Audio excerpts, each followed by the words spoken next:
Abuelo and the Nieto here with you guys at number 50. Wow, we started in September 24 and we're getting close to having a whole year of Abuelo and the Nieto.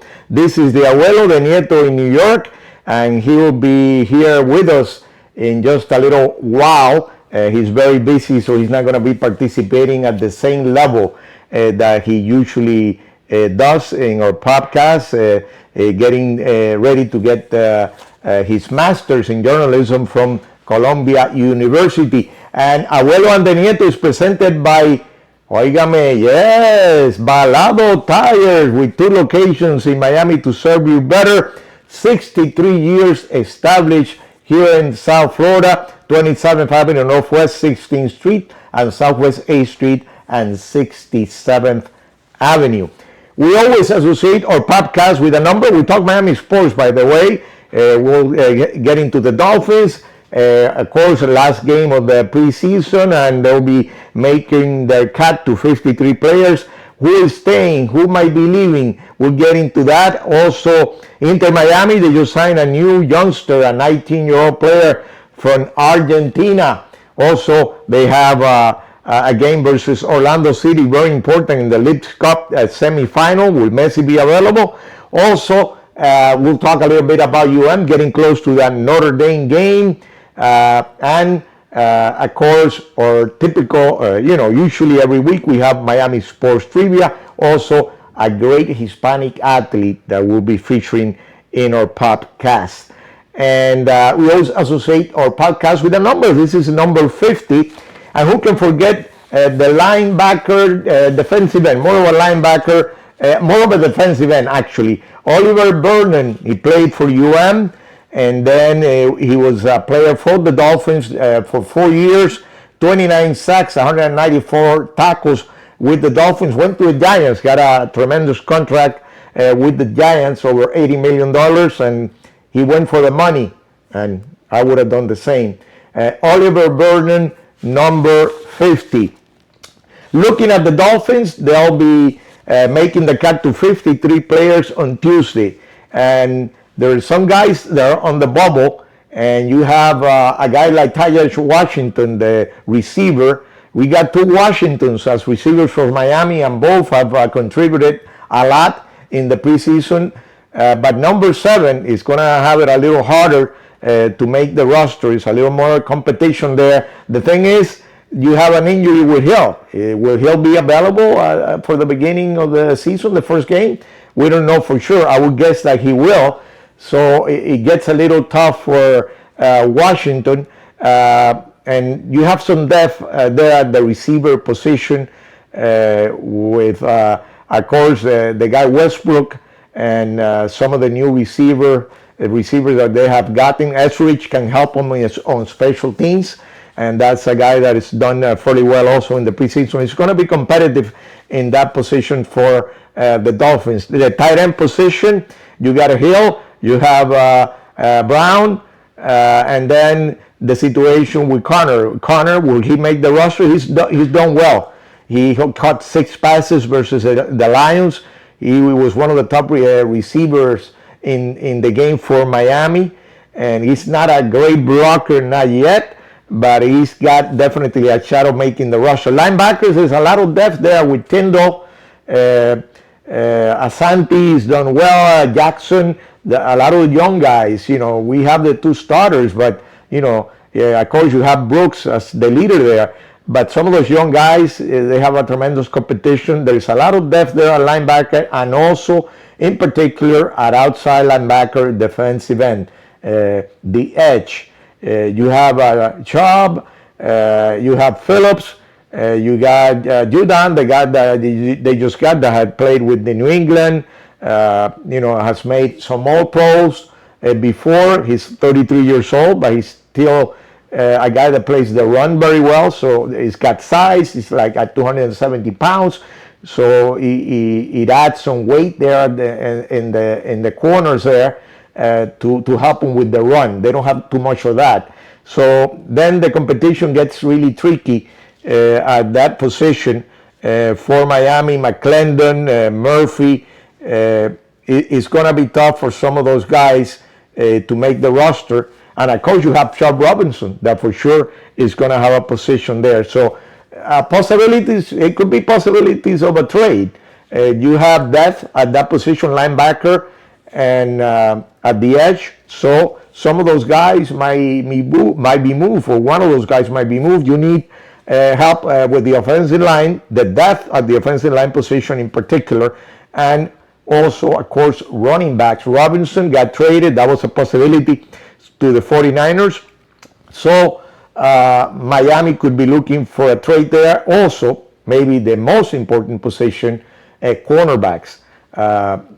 We have been waiting for a move regarding the corners.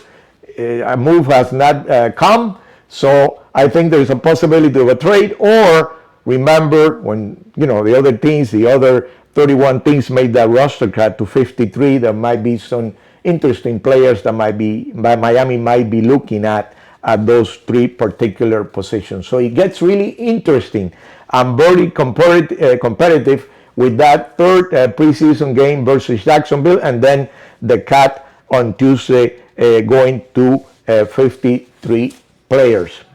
Do the Marlins have a shot still at the wild card?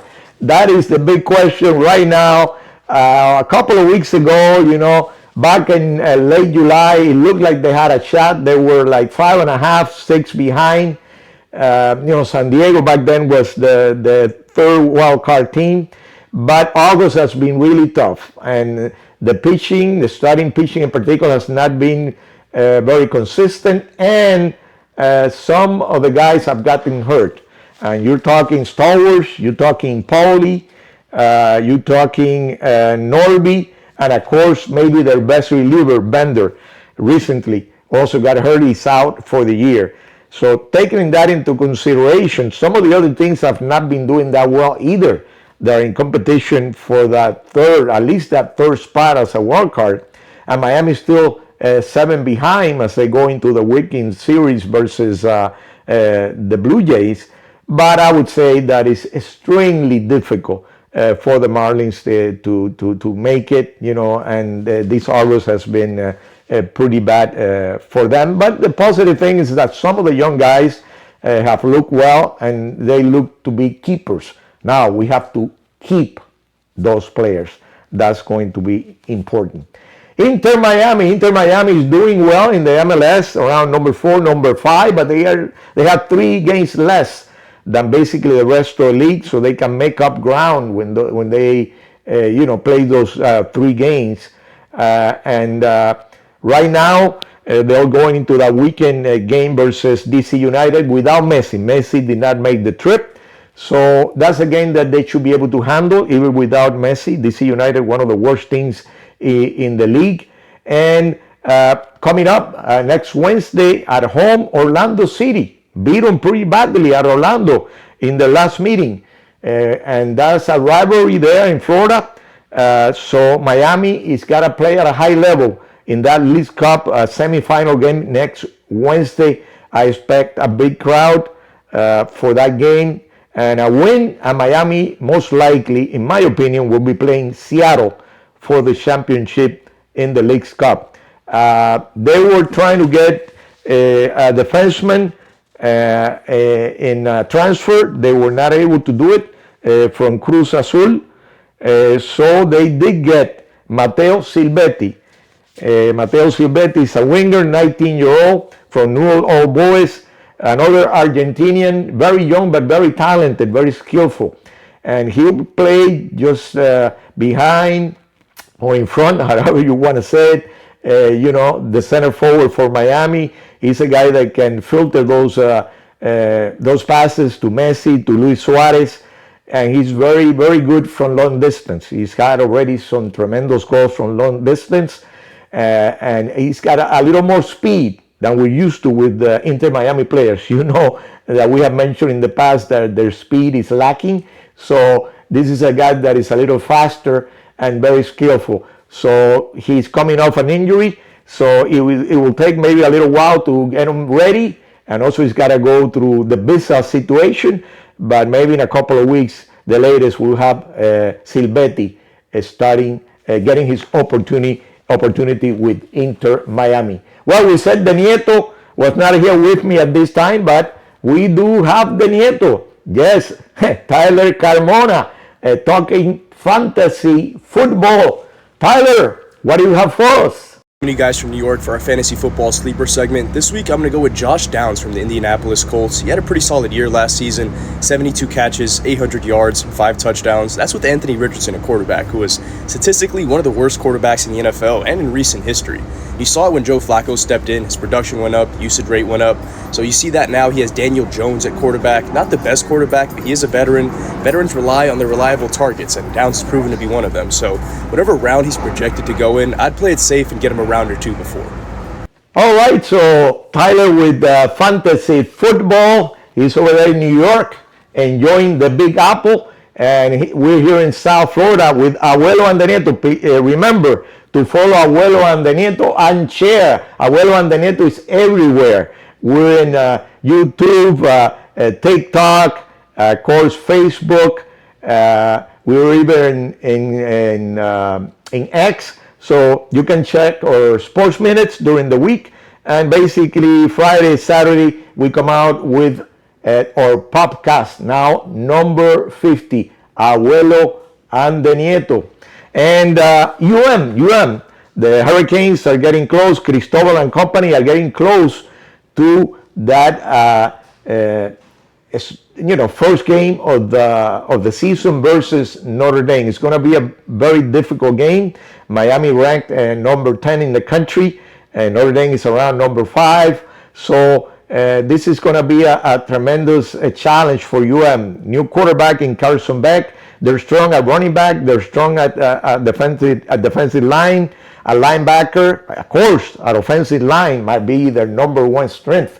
But there's some questions, I believe, in receivers, especially for lack of experience. A lot of young guys there. They'll be going against one of the top defensive backfields in the country. So that is going to be a challenge. How they perform in that first game is going to give us a good idea of how far can the Canes go this season. And they have Daniels that has experience, but they have a lot of other guys that are youngsters. Even Trader played a couple of games last season. He's got a lot of talent, but he has not gotten the experience. He doesn't have the playing time against top competition. How they're going to perform, that is a big question. And also, of course, the defensive backfield, which was a disaster last season. They have some additions there. Of course, Frederick played at a high level, the freshman. And you have Poyser at safety. You have Lucas that came from Wisconsin. How those guys are going to perform versus a passing game for Notre Dame has never been so much of a strength of their team. They have a new quarterback. So let's see how that defensive backfield performs. New defensive coordinator with an aggressive style of defense. So we look for a big game August 31st. Notre Dame versus the UM Hurricanes. Balado Tires, yes, our sponsor, 63 years established in Miami. If you're looking for tires, Balado Tires is the place, 27th Avenue, Northwest and 16th Street. Also, Southwest 8th Street and 67th Avenue. Very competitive prices. A family business with the personal service that you deserve. Also offering brake repair services. There you go. If you're looking for tires, the place is Balado Tires. So we're getting to the latter part of our podcast, and here we're looking at great Hispanic athletes. We like to look at Hispanic athletes. We have a lot of them have performed at a very high level, and sometimes they don't get the recognition that they deserve. So we do it here with Abuelo and the Nieto, and we do it in Spanish usually, all right?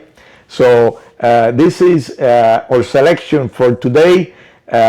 Jordan Alvarez, Hoy reconocemos a Jordan Álvarez, jardinero y bateador designado de los Astros de Houston, el cubano de las Tunas, óigame, de las Tunas, pues comenzó con Houston en la temporada del 2019, 3 veces All-Star y novato del año de la Liga Americana, eso en el 2019, claro, el año que comenzó, batió esa temporada para 313 con 27 cuadrangulares de por vida, ya en 7 temporadas en Grandes Ligas, tiene promedio de 295 con 167 jonrones y 484 impulsadas, un OPS de .959, ha estado afectado un poquito por lesiones, un poquito sobre 200 en su promedio solamente en el 2025, afectado por lesiones, pero a punto de regresar al equipo de los Astros para ayudarlo en la recta final de la temporada. Uno de los grandes hispanos del béisbol, sin duda, en estos momentos, el cubano Jordan Álvarez. Miami Sports Trivia, hoy sin Mr. Nieto. The Nieto is not here with us. He's in New York, so he had just a short participation in the podcast. But you're gonna check out your knowledge. Yes, our listeners, our viewers, Miami Sports Trivia, and this is the question: what is the Miami Heat record in NBA Finals? Okay, the Miami Heat has been in the finals a number of times. What is the record? First of all, you might know how many wins do they have. If you have the wins and you add the losses, then you have the total of time that they have been in the NBA Finals. Well, I'll give you the answer here. They have been in the finals 7 times with 3 wins and 4 losses. In 2006, their first appearance, they beat the Dallas Mavericks. 2011, that was 2006. That was, of course, the thing of Shaquille O'Neal, Dwayne Wade, Alonzo Mourning, under Pat Riley as the coach. Then that was their first win. Then lost to Dallas in 2011. Okay, that was their second appearance. 2012, they beat Oklahoma City. 2013, beat San Antonio. 2014, lost to San Antonio. So 2020, lost to the Lakers, and 2023, lost to Denver. So the 3 wins, 2006 over Dallas, then 2013 and 2012 and 2013, they beat Oklahoma City and they beat San Antonio. 3 wins and 4 losses, that's the record for the Heat in NBA Finals. We have done it again. Yes, Abuelo and the Nieto, number 50. Arrivederci. Hasta luego.